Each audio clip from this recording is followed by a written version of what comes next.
Also important to note is a unique contribution in terms of the Canadian medical legal status, in the sense that the Supreme Court of Canada, through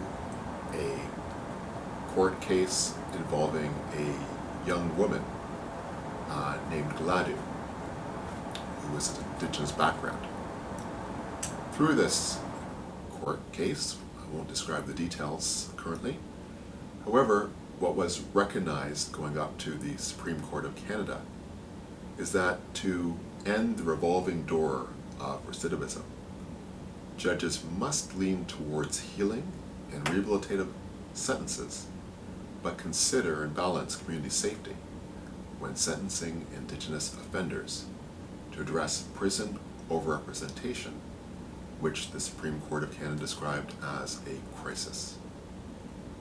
So fetal alcohol syndrome disorder may be considered to be a sub-entity relative to the Gladu decision and requirements. In that context, the Aboriginal Legal Services of Toronto and Anishinaabe Health of Toronto, as well as our own services, provide FASD-related Gladu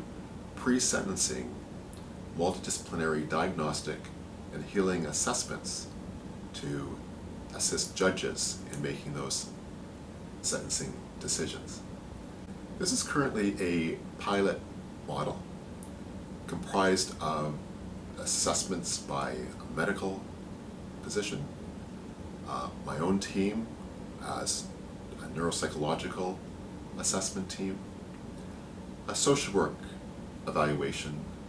to help, as in all Gladu cases, discern the extent to which the individual's life and life history is commensurate with that of multi-generational trauma and post-colonial effects. In the FASD case, the social worker also helps by addressing or interviewing individuals who were around at the time of the pregnancy of the individual that we're assessing to better ascertain the likelihood of alcohol exposure during that pregnancy. Finally, and of utmost importance, is the traditional healer, who helps to identify the degree to which the individual is and does view part of their healing as being through reconnection with culture. In this context, and in the broader context, our community partners and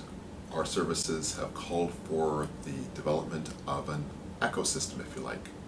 An ecosystem reflecting a coordinated, systematic set of services pertaining to FASD and brain disorder assessment and rehabilitation.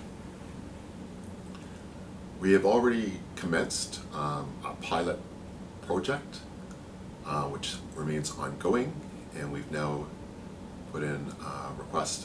addressed a request for proposals in regards to providing expansion and permanency of these services. These include a clinically and vocationally integrated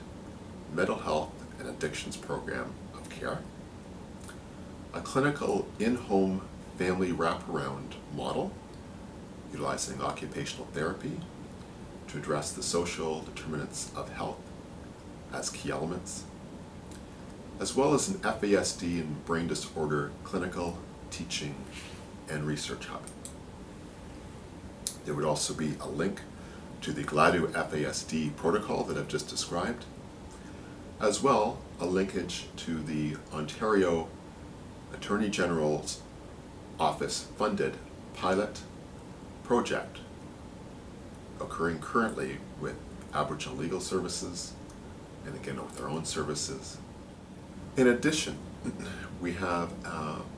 pilot project proposed to evaluate an online cognitive screening protocol to serve as an assessment triage tool for elementary students and inmates to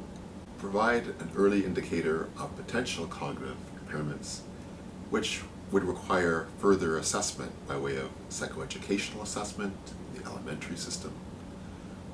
or for inmates to identify those that should have more extensive neuropsychological assessment because of suspected cognitive disorders. It is the intention that this systematic, synergistic ecosystem, the benefits would include guidance for FASD and other brain disorder supports in terms of addictions and mental health policy, housing, community, family, education, justice, and work-related interventions. In our work with the FASD GLADU project, we've identified what we know to be requirements in terms of intervention and rehabilitation. However, time and time again, those services within the community, whether they be housing, whether they be addictions related, are not sufficiently knowledgeable of or specialized in FASD and brain disorders in order to promote maximal recovery, rehabilitation.